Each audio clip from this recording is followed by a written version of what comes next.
Hello friend, तो आज हम लोग 6 से लेके 12 तक की एनसीईआरटी रिवीजन करेंगे। तो इसमें मैं रिवीजन का है मेरा शेड्यूल है कि फ्रेंड मैं रिवीजन इसलिए करा रहा हूँ। अगर आप कोई भी एग्ज़ाम दे रहे हैं, एनी एग्ज़ाम दे रहे हैं, कोई भी एग्ज़ाम दे रहे हैं, यूपीएससी भी एग्ज़ाम देंगे, किसी भी की वाई क्वेश्चन यहाँ से बनता है। एनसीईआरटी 6 से 12 तक के क्वेश्चन 100% क्वेश्चन ज़रूर बनता है। तो आर्ट साइंस या साइंस साइड जो भी तैयारी कम्पिटेटिव एग्ज़ाम की तैयारी कर रहे हो, कंपल्सरी होता है कि जीएस पढ़ने के लिए। तो जीएस के लिए एनसीईआरटी बहुत बेस्ट है। ये एनसीईआरटी का जो भी ढंग का अगर मैं रिवीजन में जो मैं बुक से भी पढ़ा हूँ, प्लस कोर्स लिया था अनअकैडमी से, इससे भी रिवीजन किया हूँ, नोट बनाया हूँ और बहुत बेहतरीन नोट है। अगर आप इस नोट को एक बार ज़रूर रिवीजन करके पेपर देने जाएंगे, जीएस में आपको कुछ ना कुछ 10-20 क्वेश्चन अगर 6 से 12 तक पढ़े हैं, मेरे जो भी रिवीजन किए हैं, चाहे मेरे यूट्यूब चैनल से, चाहे किसी की भी यानी किसी 6 से 12 तक रिवीजन अगर नोट रिवीजन किए तो आपको 100% 2-4 प्रश्न ज़रूर मिल जाएंगे रिलेटेड। तो फ्रेंड चलिए रिवीजन करते हैं, शुरू करते हैं। तो सबसे पहले लगभग 8000 वर्ष पूर्व सर्वप्रथम मनुष्य ने गेहूँ और जौ जैसी फसलों को उपजाया था। और कहाँ पर उपजाया था? सुलेमान और किरथर की पहाड़ियों के कुछ क्षेत्रों में उपजाना आरंभ किया था। मतलब सुलेमान और किरथर पहाड़ियों के क्षेत्र में उपजाना आरंभ किया था। फिर इसके बाद और उन्होंने गाय, भैंस, बकरी, कुत्ता जैसे जानवरों को पालतू बनाना शुरू किया। मतलब देखो, पूछ सकता है, क्वेश्चन पूछ सकता है, सबसे पहले मानो कौन सा मतलब वो बनाए थे, कौन सा जानवर पाले थे? तो कुत्ता पाले थे। इसके बाद भैंस, बकरी, भेड़ पाले थे ना। फिर देखो ये सब बेसिक है। सिंधु नदी 5 नदी से मिलकर बनी है। झेलम नदी, चेनाब नदी, रावी नदी, सतलुज नदी, ब्यास नदी।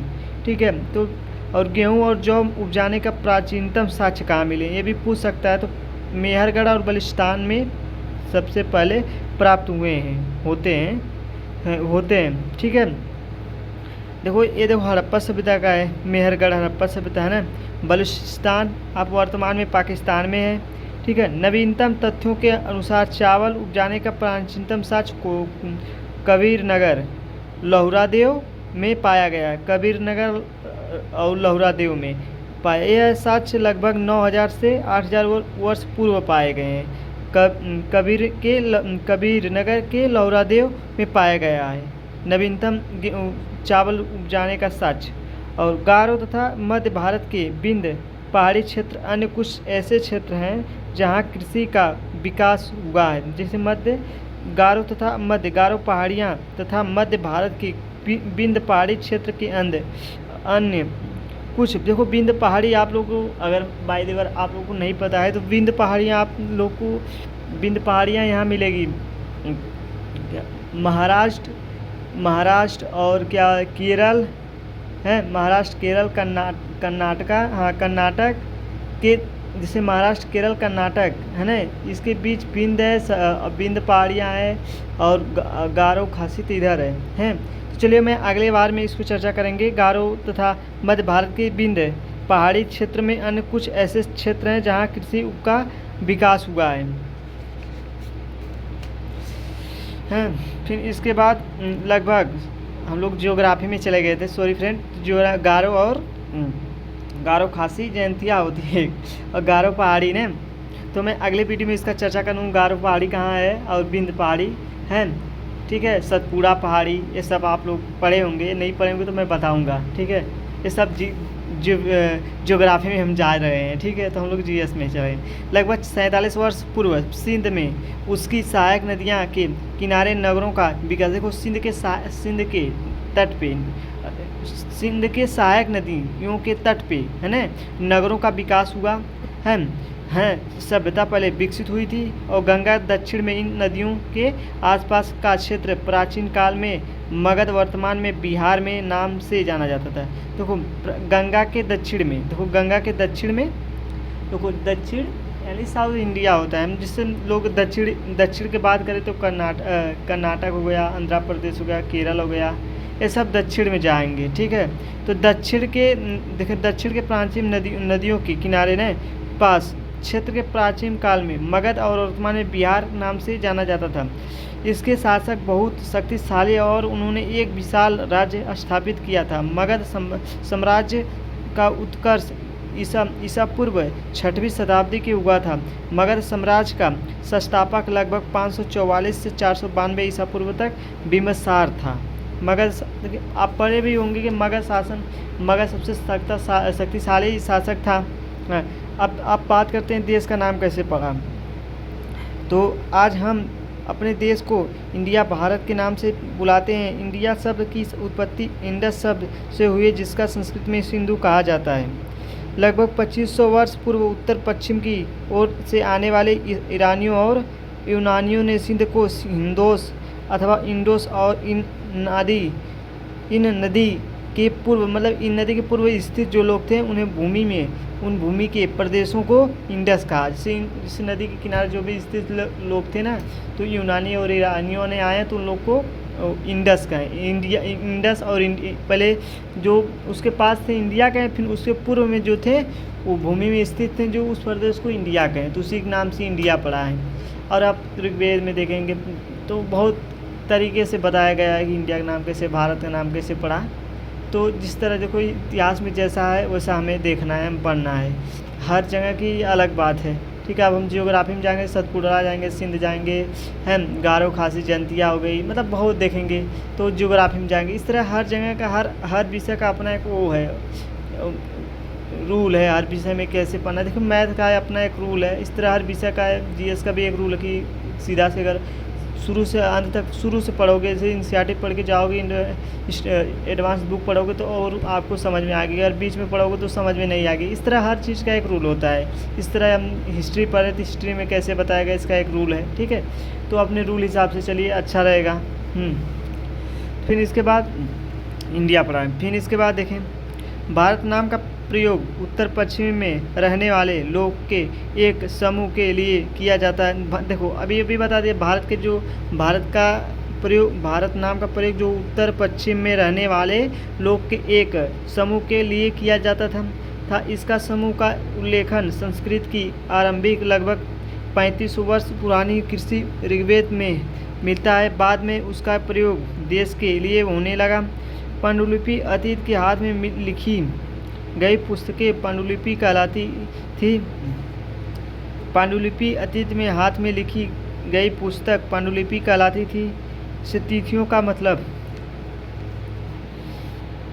ईसा मसीह के जन्म की तिथि से वर्ष की गणना की जाती है और ईसा पूर्व की अंग्रेजी और बिफोर क्राइस्टर बीसी कहते हैं। देखो ईसा मसीह के जन्म की तिथि से वर्ष की गणना से हमें ईसा पूर्व कहते हैं। उसके पहले ईसवी कहते हैं, उसके पहले हम ईसा पूर्व कहते थे। अंग्रेजी में बिफोर क्राइस्टस बीसी को कहते हैं। देखो ये भी पूछ सकता है बीसी को अंग्रेजी में क्या कहा जाता है, बिफोर क्राइस्टस कहा जाता है। कृषि का आरंभ 8000 वर्ष पूर्व हो गया था। सिंधु सभ्यता के प्रथम नगर 4700 वर्ष पूर्व और गंगा घाटी के नगर मगध का बड़ा राज्य 2500 वर्ष पूर्व मिला। देखो अब ये कृषि का आरंभ सच कहाँ कब कितनी वर्ष पूर्व मिला, 8000, और सिंधु सभ्यता के प्रथम नगर 4700 वर्ष पूर्व मिला है। गंगा घाटी के नगर मगध का बड़ा राज्य 2500 वर्ष पूर्व मिला है। फिर हम आग की खोज, देखो पूछ सकता है कि आग की खोज कैसे हुई थी, है। आग की खोज सर्वप्रथम राख को कुरनूल गुफा के पुरातत्वविदों में पाया था। कुरनूल की जो गुफा थी, कुरनूल की गुफा में पुरातत्वविदों ने पाया था पहले राख मिला था। इससे स्पष्ट होता है कि आग जली होगी तभी राख मिला होगा। ये तो बात माननी है ना भाई, जब आग जली होगी तभी राख मिला होगा ना। फिर आरंभिक में मानव आग जलाना सीख गए तथा इसका उपयोग लोग मांस पकाने, खतरनाक जानवरों को दूर भगाने और प्रकार के लिए उपयोग कर। देखो शुरू में तो लोग पत्थर के टक्कर से, आज भी अगर हम गांव की बात करें तो पहले हम लोग को पता है, हम लोग के बचपन में चाइल्डहुड मतलब बचपना था, तो हम लोग देखें कि हम लोग ना पत्थर से चिंगारी निकाल देते हैं। चिंगारी ने सिंपल तरीका कि दोनों पत्थर एक में टकराता था तो चिंगारी निकलती थी। भाई आज भी अगर आप देखेंगे कि कभी पत्थर को टकराएंगे तो चिंगारी ज़रूर आएगी, ठीक है। तो वही ये लोग भी किए हैं, इस तरह आग लगाए होंगे, ठीक है। भाई इन लोग के पास और अलग तरीका रहा होगा, राख मिली तो आग मिलबे करेगी। फिर आरंभिक नगर क्या है? हड़प्पा की कहानी देखो। इसके पहले देखो हड़प्पा के बारे में जितनी की भाई क्वेश्चन होता है, मैं एक वीडियो बना चुका हूँ, 7 लेक्चर है मेरा, 44 मिनट 55 मिनट का है। आप ज़रूर जाके देखिएगा, आपको कुछ ना कुछ उसमें ज़रूर जीएस में हेल्प मिलेगी है। तो ठीक है फ्रेंड। तो आरंभिक नगर हड़प्पा की कहानी देखो। आज से 150 वर्ष पूर्व पंजाब में पहली बार रेलवे लाइन बिछाई जाने की दौरान इंजीनियरिंग को अचानक हड़प्पा पूरा स्थल मिला। देखो आज से 150 साल पर पूर्व, मतलब अंग्रेज़ जब आ गए थे, अंग्रेज़ 1600 में आए थे ना, 1599 में ईस्ट इंडिया कंपनी बनी और 1600 में आई और 1601 में स्थापित हो गई सूरत। ठीक है। तो जब 150 वर्ष पूर्व आए हैं अंग्रेज़, जब आए तो रेलवे लाइन का विकास करने लगे। रेलवे लाइन का विकास सबसे पहले देखो ब्रिटेन में हुआ। ब्रिटेन में एक वैज्ञानिक था, जर्जियो करके वैज्ञानिक था, वो रेलवे लाइन 1814 में बनाया। ठीक है। भारत में 1853 में आई है। सबसे पहले लंदन में बनी थी। लंदन भैया ब्रिटिश की राजधानी है। ठीक है। लंदन में बनी थी, लंदन ब्रिटिश की राजधानी। तो 1814 में पहले ही बना था, वहाँ के वैज्ञानिक चेक किया था, रेलवे लाइन बनाया, फिर रेलवे बनाया। ठीक है। पहले ब्रिटेन में ही विकास हुआ, भारत में बाद में। अब भारत में आने का कारण भी बहुत बड़ा है। वहाँ यहाँ के जो भी व्यापारी थे उन लोग को कर ज़्यादा, मतलब उन लोग को ज़्यादा मतलब मेहनत करना पड़ जाता था। उनका माल एक शहर से दूसरे शहर में जाने में बहुत समय लग जाता था और जा भी नहीं पा रहा था। अभी भी भारत को हमको घूमने में कम से कम 5 दिन तो 2 दिन तो लग ही जाएगा, 2 से 3 दिन लग जाएगा पूरे भारत भ्रमण करने के लिए। उस तरह अंग्रेज़ को जो सामान है वहाँ उस समय बहुत पहले साधन भी असीमित मात्रा में था, साधन भी अच्छा नहीं था, इससे अंग्रेज़ को बहुत दिक्कत होता था। तो अंग्रेज़ क्या बोले जाते हैं कि अंग्रेज़ रेलवे लाइन विकास करने का प्रसार किए। तो वहाँ के ब्रिटेन सबसे पहले एलिजाबेथ थी, ब्रिटेन की रानी एलिजाबेथ थी। ठीक है।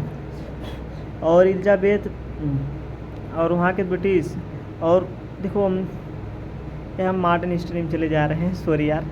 तो हम सॉरी अगले में बताएंगे, ऐसी बात नहीं है।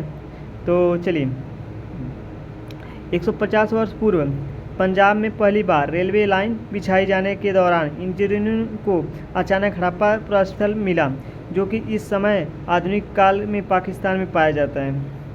इंजीनियरों ने अच्छा ईंटों का तलाश में हड़प्पा के खंडहरों से हजारों ईंट उखाड़ ली। देखो दयाराम साहनी ने हड़प्पा सभ्यता की खोज की है और 1921 में खोज की है, नोट कर लीजिएगा।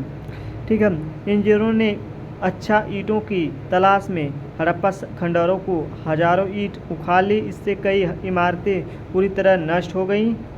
साला भारत में कहने की बात तो है, भारत को अंग्रेजवा ढेर लूटे हैं हमारे हिसाब से। हम जीएस पढ़ते हैं ना, हम प्राचीन पढ़ें, मध्य पढ़ें, आधुनिक पढ़ रहे हैं। आधुनिक में देख रहे हैं तो अंग्रेजों में ढेर लौक रहे हैं, कैसे सताएं, कितनी भूखमरी आई थी। अरे भाई बंगाल में इतनी भूखमरी आई थी, अगर आप मॉडर्न हिस्ट्री पढ़ेंगे ना तो आपको पूरा पता चलेगा कितनी भूखमरी है, कितनी सताए हैं अंग्रेज। ठीक है। तो अच्छा ईंट के लिए देखो जो भी रेल लाइन बना रहे थे, अच्छे ईंट के लिए क्या अंग्रेज़ ने हड़प्पा सभ्यता के खंडहर, हड़प्पा सभ्यता के जितने भी मकान वकान थे, जितने भी पुरातात्विक पुरानी स्थल थी, सबको तोड़े और ध्वस्त कर दिए। ठीक है। उससे बाद में लगभग 80 साल पहले पुरातत्वविदों ने इस स्थल को ढूंढा और तब पता चला कि यह खंडहर उपमहाद्वीप के सबसे पुराने शहरों में से एक बना है। इन नगरों की खोज सबसे पहले होने के कारण इसके बाद मिलने वाली सभी इमारतों को हड़प्पा सभ्यता की इमारतें कहा जाता है। इन शहरों का निर्माण लगभग 4700 वर्ष पूर्व हुआ था। कालक्रम की दृष्टि से यह सब देखो एग्जिट लोकेशन नहीं है 47 वर्ष, कहीं कहीं 8000 से 4000 है। ठीक है। तो इसको मानिएगा ना, ये 47। देखो मतलब ये जो इतिहासकार हैं, जो इतिहास रचने वाले हैं, वो एक एग्जिट लोकेशन नहीं बता पाए कोई इतिहास का। बहुत रियली केस में मॉडर्न हिस्ट्री में एग्जिट लोकेशन वो भी नहीं है। और प्राचीन मध्य में हम देखेंगे तो अनुमान लगाया गया है, हड़प्पा सभ्यता को अनुमान लगा के लिखा गया है। ये मत सोचिएगा कि ये ये देख के घटित घटना है, नहीं घटित घटना है पर कोई देखा आँख से नहीं है, इसको अनुमान लगा के लिखा गया है, सोच के लिखा गया है। ठीक है फ्रेंड, तो ये मान के चलिएगा। ठीक है, अगर आप यूपीएससी के एस्पिरेंट होंगे ना तो आप मेरी बात को बहुत बढ़िया समझ गए होंगे। मैं कहना क्या चाह रहा हूँ, एसएससी एमटीएस जो भी एग्ज़ाम की तैयारी करें, मेरा नोट अगर देखोगे ना भाई, एक बार 100% बता रहा हूँ, तुमको बहुत समझ में जीएस में आएगा, तुम्हारी पकड़ बहुत मजबूत हो जाएगी। और ऐसे नहीं है कि पकड़ नहीं, मैं जो बता रहा हूँ तो सही बता रहा हूँ, रियल बता रहा हूँ। ठीक है फ्रेंड, तो चलिए फ्रेंड शुरू करते हैं। फिर देखिए, सभी इमारतों को हड़प्पा सभ्यता की इमारतें कहा जाता है। इन जितनी भी हड़प्पा सभ्यता से रिलेटेड जो राजस्थान में मिली, हरियाणा मिली, पंजाब में मिली, ठीक है, गुजरात में मिली, ठीक है, बलुचिस्तान हो गया, ठीक है, मोहनजोदड़ो कश्मीर में मिली, जहाँ भी मिली सब हड़प्पा सभ्यता के रिलेटेड ही था। सभ्यता मिस्र एवं मेसोपोटामिया की प्राचीन सभ्यताओं के समकालीन। देखो मेसोपोटामिया, हम मेसोपोटामिया की बात करें तो मेसोपोटामिया कहाँ पर है? आप एक नाम तो सुन ही होंगे, अल्जेरिया तो वहाँ है यार, मेरे को याद नहीं आ रहा है फ्रेंड। ये अफ्रीका महाद्वीप में है मेसोपोटामिया, वो देश का नाम नहीं आ रहा है नहीं तो मैं अफ्रीका में है। लाल सागर जा रहे हो, जो नदी है एक नील नदी है, नील नदी के किनारे मेसोपोटामिया है। ठीक है, वहीं की सभ्यता यह है। ठीक है, मैं उसका नाम नहीं आ रहा है। ठीक है, मैं नहीं तो बता देता। ठीक है, उसका नाम मेरे को नहीं, भूल गया हूँ, नहीं याद नहीं चढ़ नहीं दिमाग। मिस्र मेसोपोटामिया की प्राचीन सभ्यता से समकालीन से मिलती जुलती थी हड़प्पा सभ्यता, मेसोपोटामिया सभ्यता, क्योंकि सबसे पहले प्राचीन में संस्कृति वहीं से, नील नदी किनारे जो शहर था मेसोपोटामिया, वहीं से सब सभ्यता शुरू हुई थी। हड़प्पा के नगरों की विशेषताएं देखो, हड़प्पा के कई नगर तो उससे अधिक हिस्सों में विभाजित किए जा गए थे। इनमें सभ्यता सामान्यतः पश्चिमी भाग छोटा लेकिन ऊंचाई पर तथा पूर्वी भाग बड़ा लेकिन निचले हिस्से में बना होता था। पुरातत्वविदों में ऊंचाई वाले भाग को नगर दुर्ग और निचले हिस्से को निचला नगर कहा जाता था। दोनों हिस्से की चारदीवारियों में पक्की हुई ईंटों बनाई गई थी। देखो इसमें ज़्यादा कुछ की बात नहीं है, बस इसमें क्या हड़प्पा नगरों के दो या उसमें अधिक हिस्सों में विभाजित किए गए थे और इनमें सामान्यतः पश्चिम भाग में छोटे लेकिन ऊंचाई पर तथा पूर्वी भाग बड़ा लेकिन निचले हिस्से में बना होता था। पुरातत्वविदों में ऊंचाई वाले भाग को नगर दुर्ग और निचले हिस्सों को निचला नगर कहा जाता था। दोनों हिस्सों की चार दीवारियों पक्की ईंटों की बनाई गई जाती थी। देखो इसमें क्या है ना, इसमें कुछ नगरों के नगर दुर्ग में कुछ खास इमारतें बनी हुई गई थी। मिसाल के तौर पर मोहनजोदड़ो एक खास तालाब बनाया गया था जिसमें पुरातत्वविदों में महान स्नानागार कहा जाता है। इस तालाब को बनाने में ईंट और प्लास्टर का इस्तेमाल किया। देखो प्लास्टर एक होता है जो ऊपर चिपकाया जाता है, जो ईंट सपेट के ईंट मतलब बिछा के उसके ऊपर प्लास्टर, ताकि पानी धंसे ना, ठीक है, और पानी में गंदगी ना फैले हैं, रिसाव रोकने के लिए। देखो रिसाव मतलब वही, मतलब पानी बहाव और रोकना। प्लास्टर के ऊपर चारकोल की परत चढ़ाई। चारकोल मतलब समझ आते होंगे चारकोल क्या होता है, जो रोड पे नहीं होता है उसको हम अपने भाषा में बोलते हैं, जो रोड पे चारकोल ही होता है उसको बोला जाता है। अपनी भाषा में नहीं याद आ रहा है, चारकोल जो रोड पे नहीं गिट्टी के साथ, जो महीन की गिट्टी के साथ उसके साथ मिलाया जाता है वही को चारकोल बोलते हैं। परत चढ़ाई गई थी। इसमें दो तरफ से उतरने के लिए सीढ़ियाँ बनाई गई थी। चारों, देखो हमें अनुमान लगा सकते हैं कि वहाँ पर मतलब सामान भी आती थी अगर वो नदी से संपर्क रहा होगा। ठीक है, हड़प्पा प्राप्त विभिन्न नगरों में से कालीबंगा और लोथल जैसे नगरों में अग्निकुंड मिले थे जो जहां संभवतः यह किए जाते थे। देखो लोथल तो पता है गुजरात में है और कालीबंगा तो आप बढ़िया से जानते होंगे कहाँ है। ठीक है, हड़प्पा मोहनजोदड़ो और लोथल जैसे कुछ नगरों में तो बड़े बड़े भंडार गृह मिले थे। कई हड़प्पा नगरों में मिट्टी के खिलौने भी मिले थे। हड़प्पा नगर आधुनिक पाकिस्तान के पंजाब और सिंध में प्रांतों में था। देखो आज यही समाप्त करते हैं वीडियो, अगली वीडियो में मिलते हैं फ्रेंड, तब तक के लिए बाय है। और आप रीड ज़रूर करिए मेरे नोट्स को, 100% आपको कुछ ना कुछ ज़रूर मतलब वो होगा, हेल्प होगी।